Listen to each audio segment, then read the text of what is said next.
Mga taon. Ito yung pinakamahirap sa lahat.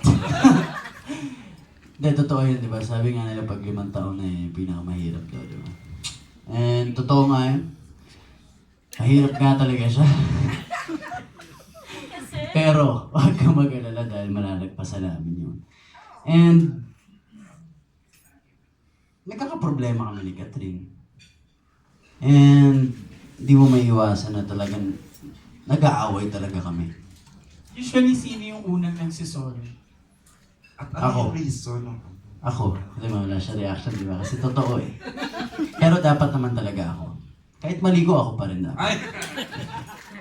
Kahit mali mo pala.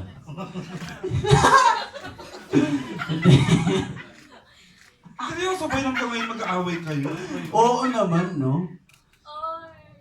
Oo, pero ganun talaga eh. Hindi naman pwedeng wala namang perfectong relasyon na hindi kayo nag-aaway, di ba? Siguro sa ibang dimension may ganun, pero dito walang ganun. Yun. And parang kailangan mong pagdaanan yun para mas makilala nyo pa ang isa't isa lalo. Para mas malaman nyo pa kung gaano nyo kamahal ang isa't isa. And pagsubok yan eh, na kailangan mo lang laging lagpasan para lalo kayong mag-grow. Di ba? Boom! Galing ha?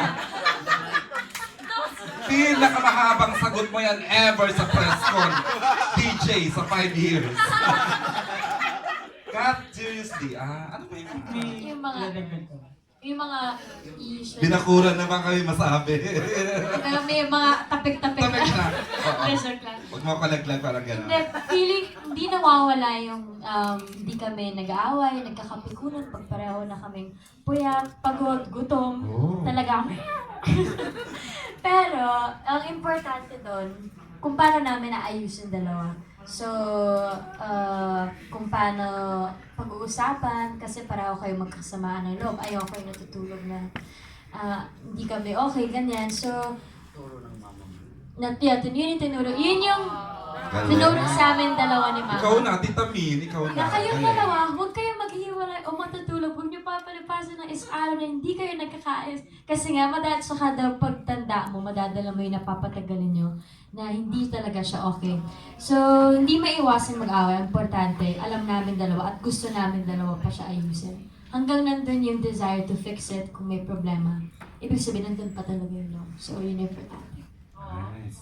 May isa akong question for Kat. Sige, ano So, yan? hindi siya And malayo sa akin naman eh. But after this kasi, ang gagawin niyo na is La Luna, di ba? Na medyo action.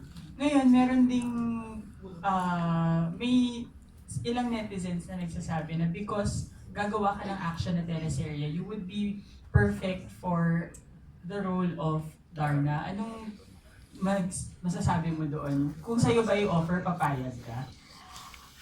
Feeling ko kung sino yung offer ng project na Darn, talagang sino bang makakahindi sa napaka classic na role ni Darna. And ako nung bata ako, pinapanood ko siya. Pero ako niniwala ko na lahat kasi perfect timing. Like etong La Luna, in-offer siya sa amin during Got to Believe pa. Pero during Got to Believe, tapos ginawa yung pangako. And ngayon siya nangyari after ilang years. So feeling ko, importante yung timing and dapat ready ka sa kahit anong role. Ngayon, feeling ko perfect yung La Luna kasi medyo ready na kami to do it. And kung in the future may ma-offer siguro na mga ganong roles, kailangan masabi ko sa sarili ko na ready at bibigay ko yung buong sarili ko na yun. So, ayaw natin mag-close ang doors but kailangan siguraduhin ko na kaya ko kasi grabe yung pressure sa next na gagawa and dapat hindi natin ma-upset yung mga supporters ng Darna. Oo. Kasi sabi nga alam nila na parang comfortable na sila working together. Unless i-offer ang ding na role kay magkapatid na sila. Thank you. Thank you. Thank you, Julian.